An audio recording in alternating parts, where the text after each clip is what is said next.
السلام علیکم۔ صحت سے جڑے چند ٹوٹکے آزمائیں، زندگی آسان بنائیں۔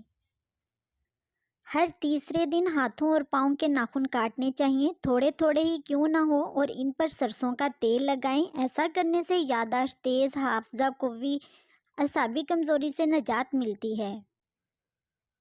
قبل از وقت بڑھاپا نہیں آئے گا، گھٹنے اور جوڑ مضبوط ہوں گے۔ نظر کی کمزوری کا بہترین علاج ہے، دل و دماغ پر مثبت اثرات ہوں گے، جوانی بھی شاندار ہوگی اور بڑھاپا بھی جاندار ہوگا۔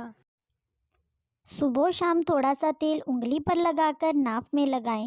یوں تو یہ بظاہر چھوٹا سا ٹوٹکا ہے، لیکن بہت مفید اور مؤثر ہے۔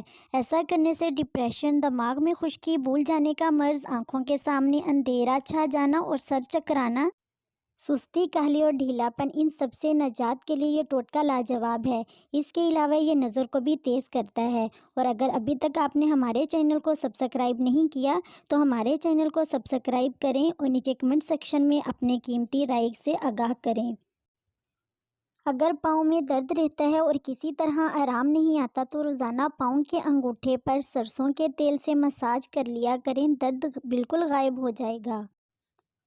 جوڑوں کے درد اور سوجن دور کرنے کے لیے 7 عدد چھوارے اور 5 ماشے پیسی ہوئی سونٹ دودھ میں جوش دے کر صبح نہار منہ پینے سے بے حد فائدہ ہوتا ہے۔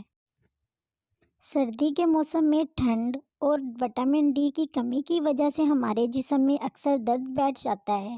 اس کے لیے کہا جاتا ہے کہ سردی کے موسم میں روزانہ 1 گھنٹہ دھوپ میں بھی ضرور بیٹھنا چاہیے۔ سورج کی شعاعیں ہمارے بدن میں نہ صرف حرارت پیدا کرتی ہے بلکہ طاقت بھی دیتی ہے۔ اسی کو اہل مغرب سن بات کہتے ہیں، جو ان کے ہاں بڑا مقبول ہے۔ Thanks for watching. اللہ حافظ۔